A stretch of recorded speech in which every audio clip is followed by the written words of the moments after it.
She stopped to help a stranger fix his broken Maserati. But when he saw the ring on her finger, everything changed. How does a powerful millionaire with the world at his feet fail to recognize the woman who once meant everything to him? Why is a mechanic in a forgotten Oregon town wearing the exact same sapphire ring he gave away as a boy, to a girl he never came back for?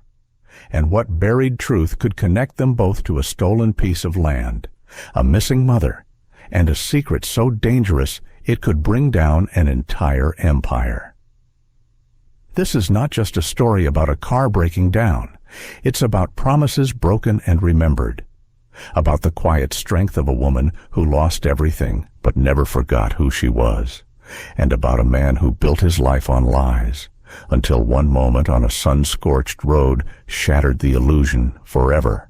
What happens when the truth finally catches up with the people who tried to bury it? If you're ready for a story that will move your heart, challenge what you think you know, and remind you that family can be found in the unlikeliest of places, don't forget to like, share, and subscribe. Now, let's begin.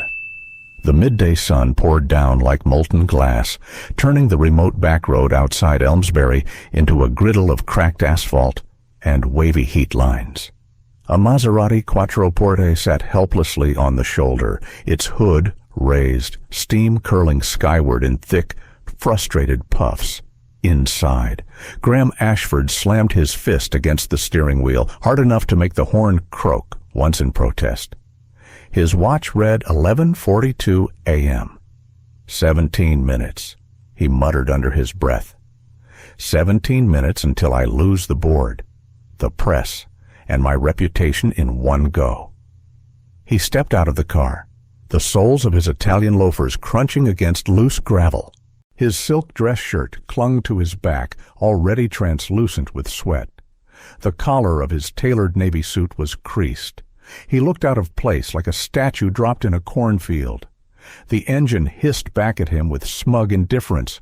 He had built his name on ruthless precision, the kind that turned small properties into steel and glass megastructures. But here, on this forgotten road winding through the Oregon woods, he was powerless. Just as he reached for his phone, hoping against hope for a signal, the distant sound of a grumbling engine made him turn. A battered Ford F-150 rolled to a stop a few yards behind his Maserati. Its paint was faded, and the bumper bore evidence of far too many winters. From it stepped a woman mid-30s, dark-skinned, lean, with hands like someone who'd rebuilt 1,000 engines and still had grease left to spare. She wore oil-streaked jeans, a faded red plaid shirt rolled to the elbows, and work boots coated in dust. Her tight curls were pulled into a high bun, held together by a pencil. No makeup, no jewelry except for one thing. But he didn't see the ring yet. "Need some help?" she asked casually, walking toward him with the ease of someone who wasn't impressed by expensive cars or tailored rage. Graham looked her up and down with the calculated skepticism of a man who had always bought expertise, not been offered it for free. "I have a meeting in 15 minutes, he said sharply. "I'm waiting on my assistant, but there's no damn signal out here. Guess that assistant's not much help." Then, she walked right past him, straight to the engine. He blinked. Do you even know what you're looking at?" She leaned into the cloud of steam like it was just another Tuesday. "It's your cooling system," she said matter-of-factly, pulling a wrench from her back pocket. "If you give me 10 minutes, I can patch it enough to get you back on the highway." Graham hesitated, then crossed his arms. "Are you sure?" She looked up at him, eyes dark and steady. "I run a shop in Elmsbury, been fixing cars longer than you've been wearing 5-figure suits, without waiting for approval." She walked back to her truck, returning with a battered red toolbox. Her movements were swift, clean, practiced. Within minutes, she had loosened a clamp and redirected a hose with surgical precision.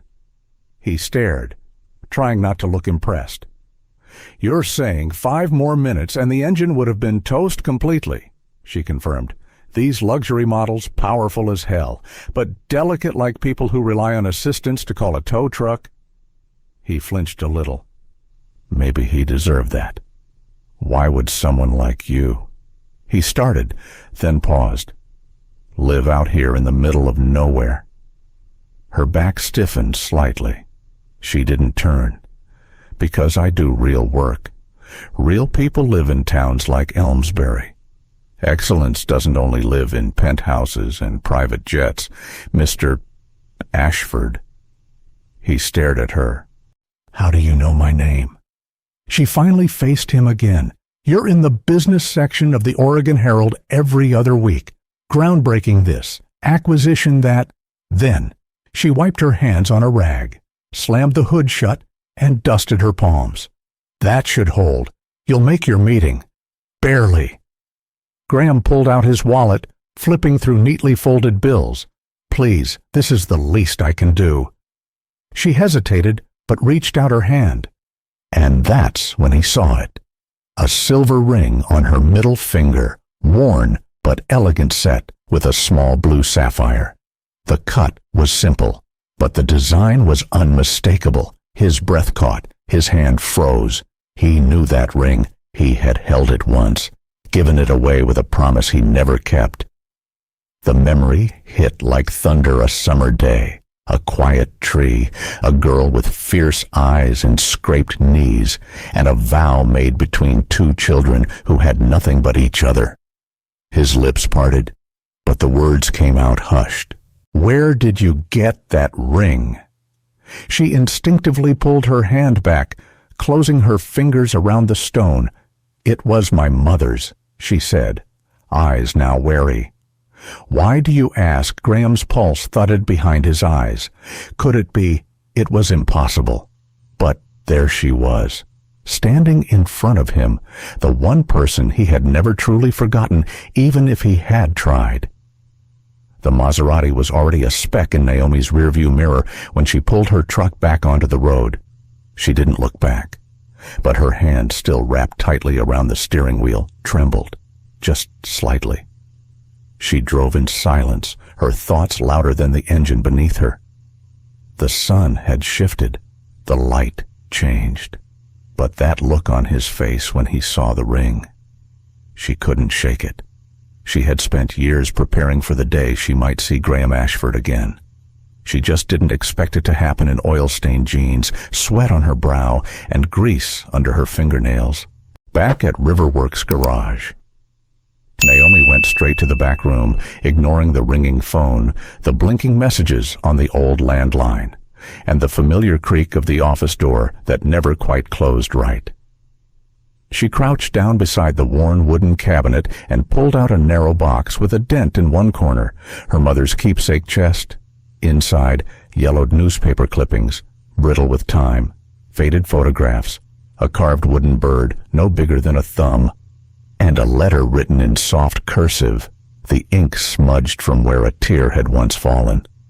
Her name, Naomi Rivers, appeared at the top, but the voice that echoed in those lines belonged to a woman lost to time. "If you ever find this, baby girl, remember who you are. They may take everything from you, but never let them take your truth." Naomi closed the lid gently, but not before her eyes lingered on one item, a photo of her and a boy, maybe 10 years old, standing beneath a massive willow tree. He had tousled blonde hair, blue eyes too big for his face.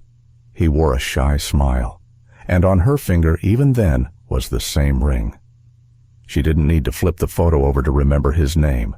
Across town, Graham Ashford stared at the rain-smeared glass of his high-rise penthouse in downtown Portland. The city looked smaller tonight. The usual post-meeting adrenaline was gone. In its place, something else. He didn't want to call it guilt, not yet. Guilt implied knowing what he'd done wrong. But all he had done was forget. Right. He pulled out his tablet and opened a private archive. Years ago, He had digitized old photographs from his time at Crescent Pines Orphanage, where he'd lived until age 11. Back before the Ashfords came. Back before the suits, the grooming, the lessons in legacy and wealth. One folder sat untouched, Naomi R. He clicked.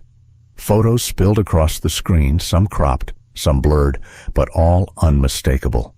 There she was, curly-haired, proud, always holding something in her hands, a wooden carving, a crayon drawing, a piece of string twisted into something magical. And there he was, laughing beside her, a little boy with nothing in his pockets, and everything in his heart, until the day the Ashfords came with papers and promises. "I'll come back for you," he had said, but he hadn't. Not because he didn't want to, because Arthur Ashford had made it clear, "We don't need your past, Graham, just your future." That night, they burned his shoebox of memories, except one thing, the ring. He hadn't seen it in over 2 decades. He thought it had been lost.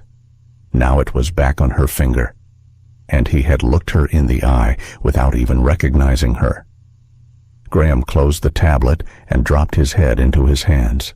The next morning, the sky was gray, hanging low over Elmsbury like a memory that refused to lift. Naomi was beneath the hood of an old Chevy when she heard the unmistakable hum of a luxury engine, but not the Maserati. She didn't look up when she heard the door shut. "We're not open," she said. "I know." The voice was quieter than before. Different. When she turned, Graham stood there, dressed in jeans and a black hoodie, civilian clothes. No designer anything. Just him. "I'm not here for service," he added. "Then why are you here?" He stepped forward slowly and held out his palm. In it lay a small wooden brooch, a bird with outstretched wings, smoothed by years of wear. Naomi's breath caught. Her hands stilled. She had carved that in the orphanage. The first thing she ever made that wasn't broken. "I kept it," he said. I remembered." She looked at the brooch, then at him. "You were the boy who made up stories while we hid from thunder," she said, her voice thick. "The boy who promised he'd come back." "I tried," Graham said softly, "but I wasn't my own anymore. My father, he had plans. My life became a blueprint I had no part in designing." Naomi folded her arms. "And now you come back what? For closure? A clean conscience? It's a little late for that." "No," Graham said, his voice rising with something deeper. "I came because when I saw that ring, something cracked open, something I've spent years trying to bury." He paused, then continued. "I need to know what happened. To you, to your mom, to the land my family built their empire on." Naomi stared at him. For the first time in years, she saw the boy beneath the man, and part of her hated that it still mattered. But she also knew one thing. There were things he didn't know not yet, things buried deeper than any ring or promise, things that could bring his entire world crashing down. It rained that night. Not a storm, not a downpour, just a slow, unrelenting drizzle, the kind that blurred windows and made everything feel a little softer, a little sadder. Inside Riverworks' garage, Naomi sat alone, elbows on the workbench, her fingers tracing the edges of the sapphire ring. She turned it slowly, watching how the light refracted in the stone's small face. She had worn it every day since her mother disappeared, not because it was valuable, but because it was the one thing no one could take from her, except maybe him. She glanced at the closed door. Graham had left hours earlier after standing in silence for too long and asking questions she hadn't answered. She didn't know if she was protecting herself or him. Behind her, the metal filing cabinet stood slightly ajar. Its bottom drawer held a secret she'd kept buried for nearly 2 decades. She got up and opened it. Inside was a slim manila folder, no label, no tabs, just brittle, yellowed pages that still carried the scent of dust and age. On top, a deed transfer dated 1999, signed by a notary who later vanished, and countersigned by Arthur Ashford. Below that, a certified death certificate for her mother, Iris Rivers, dated the same day. But her mother hadn't died. She had disappeared, vanished without a trace from the house they shared. Naomi was only 9. The neighbors said she had run off. The sheriff shrugged it off as abandonment. No one questioned the paperwork, but Naomi always knew. Her mother had fought too hard. She wouldn't have left her without a word. And then one day, a man in a charcoal suit came to town, bought up the whole block of land, and said it was to build Ashford Group's Innovation Campus, a futuristic headquarters rising over what used to be the backyard Naomi played in. She'd stayed silent until now. Across the state, Graham Ashford sat in his father's private study, deep inside the Ashford estate in Portland. The room hadn't changed in years, leather-bound books that hadn't been read, photographs staged for image, not memory, and a mahogany desk that felt like a courtroom bench. He pulled open the lowest drawer, the one his father always kept locked. Years ago, he had secretly made a copy of the key. Now he turned it. Click. Inside, file folders, labeled, color-coded, precise. He pulled one marked Project Redwood. Inside, reports, aerial surveys, land maps, purchase records, and then he saw it, a black folder marked in embossed silver. Confidential. Property acquisition, Elmsbury. His fingers trembled. He opened it. Inside were scans of land documents, sealed court orders, transcripts of private depositions, and one letter stamped with the logo of Oregon Department of Vital Records. It was a forged death certificate, the same one Naomi had shown him earlier. His stomach turned. This wasn't a business deal.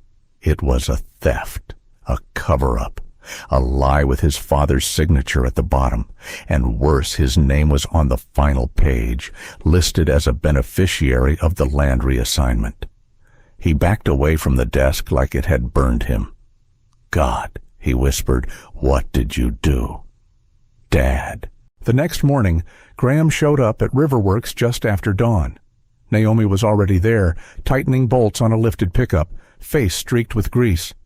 She didn't look at him when he stepped in. She didn't have to. "You found it, didn't you?" she asked, eyes fixed on her wrench.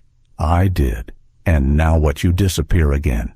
"No," he said firmly. "I'm not running. Not anymore." Naomi stood up, wiping her hands on a rag. She faced him, calm and measured, but her voice cracked around the edges. "You know what hurts the most," she said. "It's not that your family stole from mine, or that they made my mother vanish. It's that when I needed someone to believe me, you were the one person who could have, and you were gone." Graham swallowed hard. "I was a kid. I didn't know no," she cut in. "But you know now. So do something." He looked down, then slowly reached into his coat pocket. He pulled out the black folder. "Let's burn them to the ground," he said quietly. Naomi didn't smile, but she nodded. That night, Naomi unlocked a rusted safe in the garage and pulled out a second file, one she hadn't dared open until now. Her mother had left it with Xavier, her godfather and former neighbor, who had helped raise Naomi when no one else did. Inside were photographs, notarized affidavits, and a deposition from an ex-Ashford contractor. There was also something else, a hand-drawn map, labeled with one word, Wellspring. It was the original name of the land long before developers renamed it for marketing flair. The map showed an underground water source running directly beneath what was now Ashford Plaza. And, suddenly, it made sense. The land wasn't valuable because it was flat. It was valuable because it sat on one of Oregon's last unclaimed freshwater reservoirs. Graham read the document in silence, then looked up. That's why he did it, he said. Not for land, not for image, for water. Control. Naomi closed the folder, and my mother paid the price. Graham clenched his jaw. We need to confront him. Naomi didn't answer right away. She walked to the wall, pulled down her old denim jacket, and slipped it on. Then we do it on his stage. She said, he's hosting a private launch party at Ashford Plaza in 2 days. Graham replied, only VIPs, investors, press, government officials. Perfect, Naomi said, her voice a low flame. I'll be there. The night sky over Ashford Plaza gleamed like the surface of obsidian, reflecting ambition, artifice, and everything that glittered but wasn't gold. Towering LED screens flashed with the Ashford Group logo. Classical music drifted across the rooftop garden, where servers passed champagne flutes to Portland's elite developers, tech moguls, city officials, and foreign investors. A translucent stage stretched over a shallow reflecting pool at the center.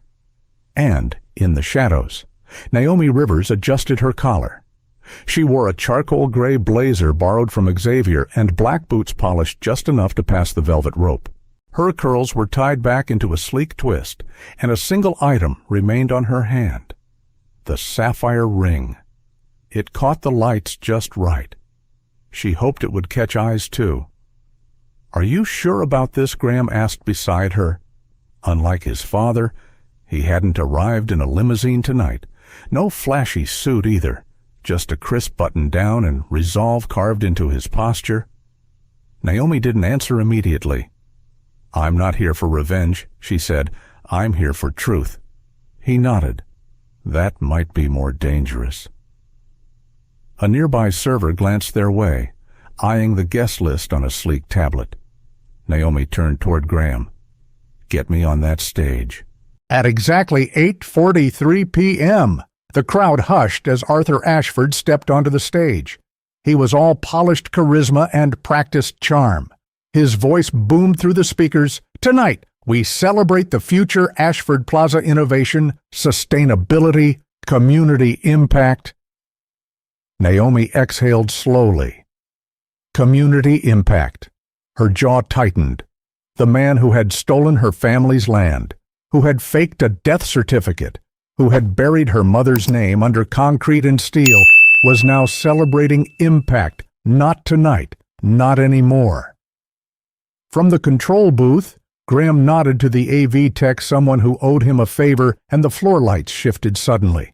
Spotlights realigned, and Naomi stepped onto the stage. For a moment, the crowd murmured in confusion. Then, silence. She stood across from Arthur, their reflections rippling in the pool beneath them. The microphone she now held shook slightly, but her voice was steady.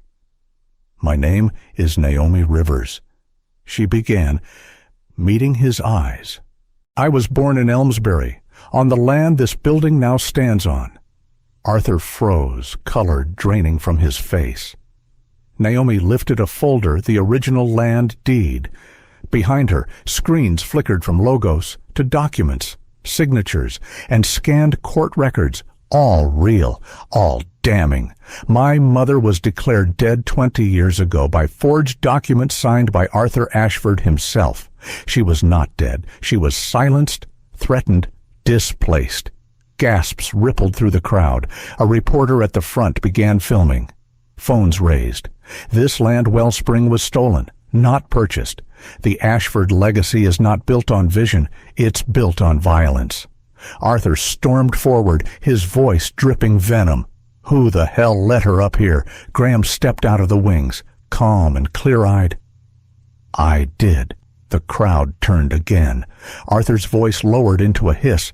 You don't understand what you're doing. No, Graham replied.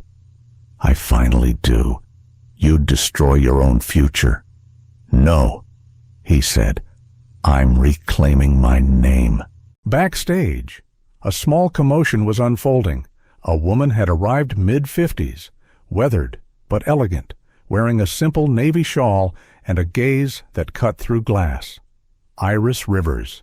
Xavier walked with her, steadying her steps. They had waited for this moment. She hadn't set foot on Ashford property in 20 years. A young security guard tried to stop her. Xavier flashed a press badge. The guard hesitated and let them through. Back on stage, Arthur had recovered his composure, or so he thought. He turned to the crowd with forced calm. "Ladies and gentlemen, this woman is emotionally disturbed. Her claims are not grounded. In fact, I am very much grounded." A voice cut through. Arthur turned sharply, and there she was. Iris.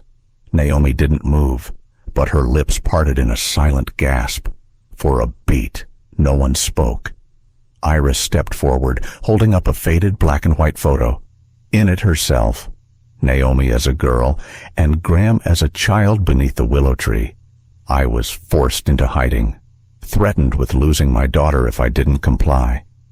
I have stayed silent for 2 decades, but the truth was never yours to bury. Arthur. Arthur sputtered. "That woman is alive," Graham said, "and she's also my mother." The crowd stilled. Even the music stopped. Arthur laughed bitterly. "Don't be ridiculous. I found the adoption records, the forged ones, the ones that erased Naomi's family name from me. I was taken, Arthur. I was shaped, groomed, not adopted, acquired. You were nothing," Arthur roared. "You were a replacement. Your mother died with my real son." The crowd gasped again. Naomi stepped forward, chest tight. "You told him his mother was someone else." Arthur's face twisted. "He was never meant to know. Neither of you were." Iris's hand went to her chest. "You separated us so you could own a water source." "No," Naomi said. "He did it for power." And then the final blow. Xavier stepped forward, holding a flash drive. "These are recordings from your legal team, planning the acquisition, planning her disappearance." Reporters surged forward. Arthur reached for his phone, but Graham stepped between them. No more damage control, no more scripts. Sirens wailed in the distance. Police lights blinked just beyond the main entrance. "Your future's here." "Dad," Graham whispered, "and it's not yours anymore." That night, the Ashford name began to fall. But something else, something real was rising in its place. A truth that wouldn't burn, a family that couldn't be erased. The crowd inside Ashford Plaza had splintered into whispers, camera clicks, and stunned silence. Security hesitated at the edges of the stage, unsure of whose orders to follow. Reporters surrounded Naomi Rivers, Graham, and Iris like a newly uncovered monument. Questions flew in every direction, but no one dared interrupt the woman with the sapphire ring or the man who had just dismantled his own name. "I want to go," Iris said softly, her fingers brushing Naomi's sleeve. "I've been waiting 20 years, but I don't want this. Not here." Naomi nodded. "Let's go home." Graham helped guide them toward the side exit, shielding Iris from the flashes. He didn't speak. His face was unreadable, but his hands wouldn't stop shaking. They returned to Elmsbury under a moonlit hush, the roads mostly empty. Naomi drove. Graham sat beside her. Iris rested in the back, eyes half closed but alert. At Riverworks Garage, they slipped through the side door. The lights buzzed gently overhead. It smelled of motor oil and orange cleaner. The familiar scent grounded Naomi, but her breath still caught when she looked over her shoulder just to make sure her mother was really there. Iris walked slowly through the space, pausing beside the old workbench, her fingers trailing over the surface. "It used to be a garden," she murmured. "Wild thyme. Tomatoes. A swing set where that lift sits now." "I didn't want to erase anything," Naomi said, "but I had to survive." "You did more than survive," Iris replied. "You built something. You held on." Naomi stepped forward, lips trembling. "You didn't leave me." The words barely made it out. Iris took her daughter's hands into her own. I was taken, threatened. They told me I would never see you again if I spoke up. They put me in a rest facility. No contact, no rights. I spent years screaming to be heard, but no one listened. Naomi blinked away tears. Except Xavier. And you, Iris whispered. You found your way back. In the corner. Graham stood quietly, shoulders hunched. Naomi turned toward him. He looked different now, not smaller, but less armored. You okay? She asked. He shook his head once. No. A pause. Everything I knew about myself, every piece of who I thought I was, it was manufactured. I wasn't adopted. I was acquired. Naomi moved closer. Do you remember the day they took you? Graham nodded slowly. I remember that I didn't want to go. I remember you crying. I remember that I promised I'd come back. Then Arthur told me that the only way I'd matter in this world was if I left everything behind. You were just a kid.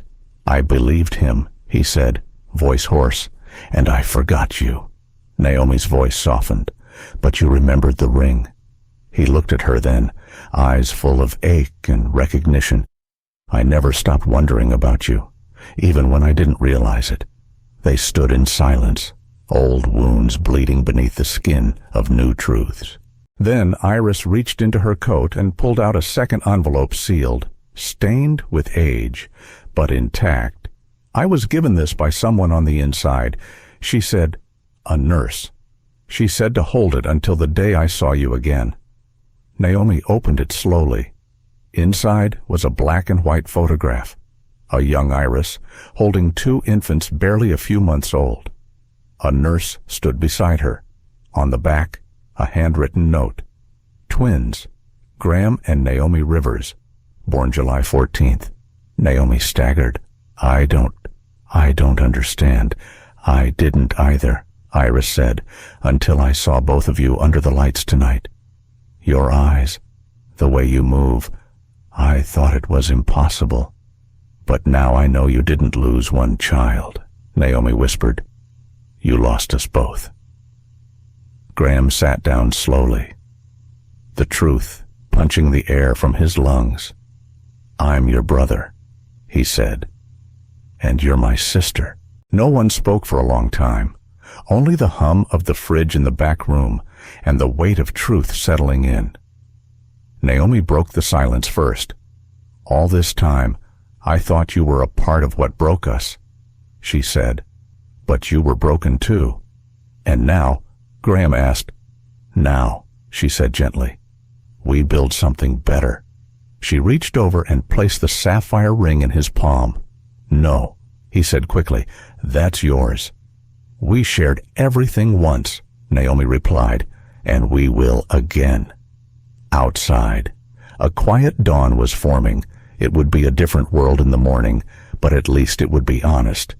The front page of the Portland Tribune read like a courtroom verdict. Ashford Empire unravels fraud, kidnapping and stolen land exposed underneath. Two faces, one familiar. Arthur Ashford, escorted in cuffs. The other, Graham Rivers, no longer the heir, but the truth-bearer. 6 weeks had passed since the night the truth took the stage. Arthur Ashford now awaited federal charges ranging from real estate fraud to unlawful adoption and conspiracy. Investigators uncovered layers of forged documents, sealed court files, and a quiet network of institutional corruption. But the spotlight had shifted from power to healing. At the edge of Elmsbury, the once exclusive Ashford Innovation Campus now bore a new name carved into stone. The Rivers Foundation for Justice and Reclamation. What had been a monument to stolen ambition was being transformed into a community center, legal aid hub, and sustainable agriculture project led by locals, funded by Graham, and designed by Naomi. On opening day, Naomi stood by the gate, wiping grease from her hands because, of course, she had worked the morning fixing a stubborn water pump in one of the donated farm trucks. She wasn't dressed for a ribbon-cutting ceremony, but she didn't need to be. "Everything's ready," Xavier said, adjusting his hat. She nodded. "We'll start with the garden, just beyond the entrance." Volunteers were planting tomatoes and thyme where servers once passed champagne. The land remembered, inside the main building. Graham stood at the glass railing, watching a group of local teens tour the first exhibit, Wellspring, the Land That Was Taken. He exhaled deeply. He had worn suits every day of his adult life. Now he wore denim and a linen shirt, but he had never felt more himself. Naomi joined him at the railing. She looked around, nodded once. "I didn't think it could happen," she said quietly. "What, that we'd survive all this, let alone do something with it?" Graham looked at her, the corner of his mouth lifting into something real. "I thought my name was my legacy," he said. "Turns out it was just a label. This," he motioned to the building, "this is a name worth carrying." They stood together in silence as Iris stepped onto the stage below, reading from a worn journal, her voice strong again. Naomi touched the sapphire ring on her finger. Graham did the same with the carved wooden bird now worn as a pendant around his neck. Two pieces from a broken past, now symbols of reclamation. Later that evening, as the sun dipped behind the trees and the town exhaled after a long day, Naomi and Graham sat on the porch of the refurbished caretaker's cottage that now overlooked the gardens. A light breeze carried the scent of soil and thyme. "Do you miss it?" Naomi asked. "What?" "The world you left. The money, the power, the name." Graham didn't answer right away. "Then I miss the illusion, the comfort of not knowing, but I don't miss the lie." Naomi tilted her head toward him. "And now I get to build something real," he said. "With you, with Mom, with this town." Naomi reached for the lemonade beside her, took a sip, then smiled faintly. "Feels strange," she said. "What does calling you brother?" Graham chuckled. "You used to punch me in the arm for chewing too loud, and I'll do it again if you start." She smirked. They sat in easy silence after that, watching fireflies begin to flicker in the darkening field. For the first time in 20 years, they were exactly where they were supposed to be. Not hidden, not forgotten, not broken, but whole. And, finally, home. Not all reunions come with a welcome mat, and not all family stories end with a hug. But when truth finally rises, no matter how long it's been buried, it has the power to heal what once felt unfixable. Naomi and Graham's journey wasn't just about exposing fraud or reclaiming land. It was about reclaiming identity, about standing tall in a world that tried to silence them, about proving that where you come from doesn't define you, but what you stand for does. This story reminds us that the scars of discrimination, class divide, and injustice run deep, but they can be confronted. They can be transformed, because strength doesn't always roar. Sometimes it looks like a grease-stained mechanic refusing to back down. Sometimes it wears a sapphire ring and builds a future from the ruins of betrayal. So ask yourself, what would you do if the people who erased your past were the same ones who raised your future? If this story moved you, if it made you think, reflect, or even tear up a little, please hit that like button, share it with someone who needs to hear it, and subscribe to our channel for more true-to-life stories that challenge, inspire, and restore faith in what's possible. Because the next story might just be yours.